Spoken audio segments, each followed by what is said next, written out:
नमस्कार, स्वागत है एक बार फिर से आप सभी का आपके अपने चैनल हनुमान सेहा परिवार में। आशा करते हैं कि प्रभु श्री हनुमान जी और परम पूज्य गुरुदेव बाबा नीम करोली महाराज जी आप सभी भक्तजनों पर असीम कृपा सदैव बनाए रखें। दोस्तों, हनुमान जी के साक्षात अवतार और इस सदी के सबसे महान रहस्यमय संत परम पूज्य गुरुदेव बाबा नीम करोली महाराज जी यूँ तो किसी के जीवन में आते नहीं, और अगर किसी के जीवन में आ जाएं तो कभी वापस जाते नहीं। जो भी भक्त मनुष्य महाराज जी के सानिध्य में आता है, बाबा को जान जाता है, पहचान जाता है और महाराज जी के लिए खुद को समर्पित कर देता है, भक्ति भाव में आ जाता है। महाराज जी इस जीवन के अंदर पूरे जीवनोपर्यंत उस मनुष्य का कभी साथ नहीं छोड़ते और पूरा आयाम इस तरह से रच के रखते हैं कि वह भक्त महाराज जी को अपने अंतिम सांस तक कभी भी खुद से दूर नहीं पाता। परंतु कुछ लोग जो बाबा के लिए शिकायतें रखते हैं बहुत ज़्यादा, उनकी वास्तविकता क्या है? देखिए, यूँ तो किसी के अंदर कोई दोष होता नहीं या निकाला भी नहीं जाना चाहिए, परंतु होता क्या है कि कहीं न कहीं उनके जीवन में कुछ न कुछ गलतियाँ हो रही होती हैं, कुछ न कुछ उनके द्वारा ऐसी जाने अनजाने में बड़ी दिशाहीन गतिविधियाँ हो रही होती हैं, जिनके फलस्वरूप हो सकता है कि महाराज जी तो उनके नज़दीक हो, परंतु वही दूसरी दिशा में अपना मुख फेर कर बैठे हों, जिससे वह कैसे महाराज जी को देखें, पहचानें। संपूर्ण रूप से रहस्यमय होकर भी बाबा ने कभी भी अपने आप को भक्तों के सामने किसी भी रहस्यमय आवरण में नहीं दिखाया। महाराज जी जैसा भक्त होता है, उससे भी ज़्यादा सरल बनकर उसके साथ रहते हैं, उसके सामने रहते हैं।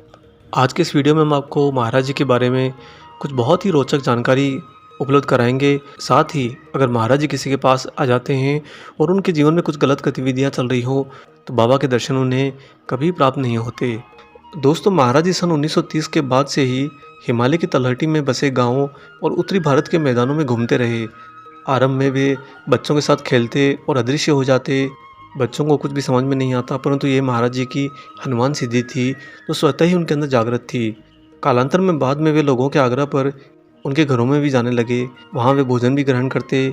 शीघ्र ही लोगों को उनकी असाधारण शक्ति का एहसास हो गया और देखते ही देखते एक घर से दूसरा घर, एक शहर से दूसरा शहर, लोग बाबा के अनुयायी होते गए, महाराज जी के भक्त बनते गए। जब भी किसी भक्त के घर पर दर्शन देने का पूर्ण करके महाराज जी निकलते, तो बाबा कभी नहीं बताते कि मैं कहाँ जा रहा हूँ। कुछ भक्तों ने इस रहस्य को जानने के लिए कि बाबा अक्सर जाते कहाँ हैं अकेले में, महाराज जी का पीछा भी किया, और जिसने भी बाबा का पीछा किया उसने बस यही पाया कि महाराज जी वहाँ के किसी न किसी हनुमान मंदिर में जाते हैं। जब बाबा हनुमान मंदिर में पहुँच जाते तो पीछा करने वाले भक्त लौटकर घर आ जाते, बस एक निश्चिंतता के साथ में कि महाराज जी तो मंदिर में गए हैं, आगे क्या होता है, कैसे होता है, ये सब महाराज जी की दिव्य लीलाएं। और बाबा जब लौट कर उन भक्तों को फिर से दर्शन देने कभी आते, तो वही भक्त महाराज जी से पूछते कि बाबा मंदिर में क्या रखा है। महाराज जी मुस्कुराते और कहते, ईश्वर ईश्वर है मंदिर के अंदर, हमेशा वहीं रहते हैं। अगर तुम उनको हृदय में समा सको तो तुम्हारा हृदय भी मंदिर बन जाएगा।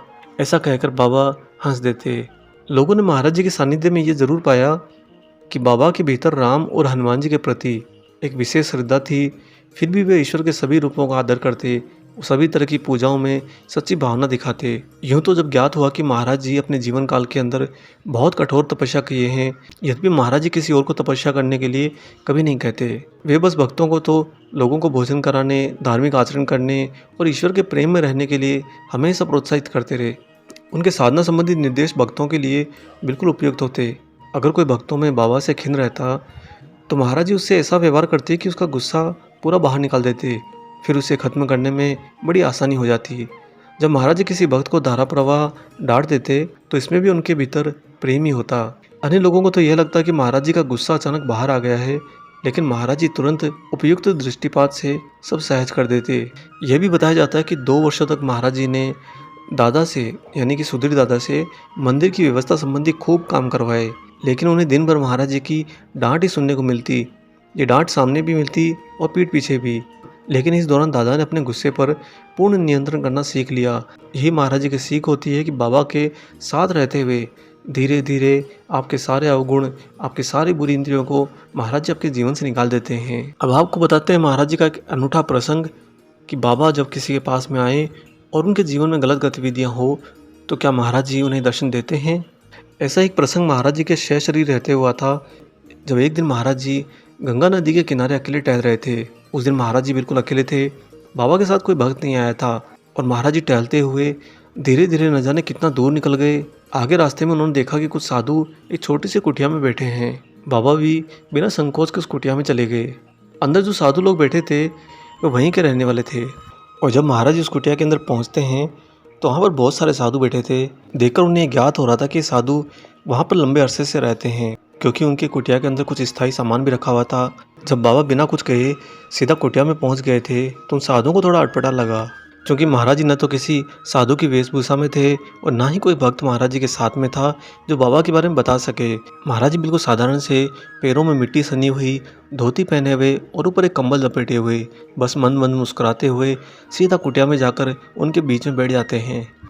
तो वहाँ पर उपस्थित साधु महाराज जी से तरह तरह के सवाल करने लगे, जैसे कि वे कौन हैं, कहाँ ठहरे हैं, क्या खाते हैं, कहाँ खाते हैं। तब महाराज जी ने उन्हें बताया कि वे सिर्फ एक परिव्राजक हैं जिनका न कोई घर है न कोई ठिकाना है। बाबा उनसे कहते हैं कि जहाँ जगह मिलती है मैं तो वहीं रुक जाता हूँ, और जगह नहीं मिलती तो हनुमान मंदिर में रुक जाता हूँ। जहाँ मुझे भोजन मिलता है वहाँ मैं खा लेता हूँ, और नहीं मिलता है तो हनुमान के मंदिर में प्रसाद ले लेता हूँ। साधुओं को महाराज जी की बातें थोड़ी अटपटी और अजीब सी लगी। फिर भी साधुओं ने बाबा के बारे में बस यही सोचा कि शायद ये बड़ा ही दीनहीन मनुष्य है जिसका इस दुनिया के अंदर कोई नहीं। अतः उन साधुओं ने महाराज जी को कुछ दिन तक अपने साथ ही रहने को कहा।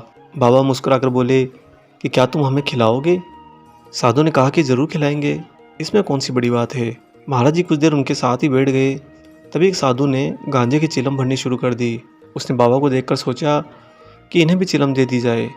अतः उसने गांजे की भरी चिलम महाराज जी की ओर बढ़ाई तो महाराज जी नाराज हो गए। अचानक से बाबा की वाणी थोड़ी कठोर हो गई और महाराज जी उन साधुओं को नशेबाज और ढोंगी करने लगे। बाबा ने यह भी कहा कि ये सब उन्हें और खुद को बर्बाद करने की कोशिश कर रहे हैं। इसके तुरंत बाद महाराज जी उठे और तेजी से उस कुटिया से बाहर निकलकर कहीं चले गए। उन साधुओं ने अहम भाव में यही सोचा कि हम तो इस मनुष्य का भला कर रहे थे और यही बिदक कर यहाँ से चला गया। खैर वे साधु अपने गांजे की चिलम पीने में व्यस्त हो गए। कुछ ही समय बाद में एक कमंडलधारी साधु वहाँ पर आया। उस साधु ने कुटिया में प्रवेश करते ही कहा कि अरे, हम अभी इस रास्ते में जब आ रहे थे तो रास्ते में हमें महाराज जी मिले। क्या तुम लोग महाराज जी को पहचान पाए जो अभी अभी तुम्हारी कुटिया से निकल कर गए थे? वहाँ उपस्थित साधु बोले कि कौन महाराज जी, कैसे महाराज जी? उन्होंने बड़ा ही नकारात्मक जवाब दिया। तो उस कमंडलधारी साधु को हंसी आई। वह जोर जोर से हंसने लगा और बोला कि अरे मूर्खों, तुम कैसे साधु हो जो स्वयं अपनी कुटिया में पधारे हनुमान जी के अवतार बाबा नीम करोली महाराज जी को, जो कि उन पर कृपा करने के लिए, उनका सौभाग्य लाने के लिए खुद ही चलकर उनकी कुटिया में पधारे, और तुम उन्हें ही नहीं पहचान पाए। चूँकि वे साधु लोग एक गलत गतिविधि में लिप्त थे, अतः उनकी बुद्धि इतनी भ्रष्ट रही कि उन्हें आत्मग्लानि तक नहीं हुई। वे तो उल्टा गुस्से में यही बड़बड़ाने लगे कि जिस तरह से उस आदमी ने व्यवहार किया, उस हालत में हम उन्हें कैसे पहचान जाते कि वह कोई महाराज जी हैं, हनुमान जी हैं। तब वह कमंडलधारी साधु बोला कि जैसी करनी वैसी भरनी। बताया जाता कि वे साधु लोग बाबा के दर्शन के लिए रोज़ हनुमान जी से पुकार लगाते रहे, परंतु महाराज जी ने कभी उनको जीवन में दर्शन नहीं दिए। दोस्तों, आपने देखा कि महाराज जी अपनी कृपा आगे बढ़कर करते हैं। बाबा आपके पास आगे बढ़कर स्वयं चले आते हैं, परंतु आपके जीवन के अंदर कोई भी गलत गतिविधि, कोई भी गलत आदत, गलत आचरण, गलत विचार, ये सब नहीं होना चाहिए। अगर आपके जीवन के अंदर इनमें से कोई भी अपना स्थान लिए हुए है तो दोस्तों, बड़े ही खेद के साथ ये कहना उचित होगा कि महाराज जी की कृपा फिर नहीं मिल पाती। बाबा इस भौतिक जगत में हनुमान जी की जागृत ऊर्जा है, और हनुमान जी की जागृत ऊर्जा का स्थान शुद्ध जगह पर ही हो सकता है, मलिन जगह पर नहीं। हमें बहुत पहले एक ऐसे भक्त भी मिले थे जो हनुमान जी को मानते हैं और महाराज जी को भी जानने के बाद उनकी भक्ति करने लगे, परंतु उनकी एक शिकायत थी कि महाराज जी की कृपा मुझ पर नहीं हो पा रही है, मेरे संकट जीवन से ख़त्म नहीं हो रहे। हमने उनसे पूछा कि क्या जीवन के अंदर आप कुछ गलत भी करते हैं? उन्होंने कहा कि नहीं, हम तो कुछ भी ऐसा गलत नहीं करते, बस बात बात में क्रोध आकर मुँह से गालियाँ निकल जाती हैं। तो दोस्तों, अगर किसी के जीवन में गलत आचरण भी होगा तो महाराज जी उनके पास तो आ जाएंगे, परंतु महाराज जी को वह पहचान नहीं पाएंगे। बाबा उनके जीवन को सुधारने के लिए और उन पर कृपा करने के लिए स्वयं चलकर भी आ जाएंगे, परंतु वह भक्त अपने विपरीत आयाम में होकर उनके दर्शन से वंचित रह जाएंगे।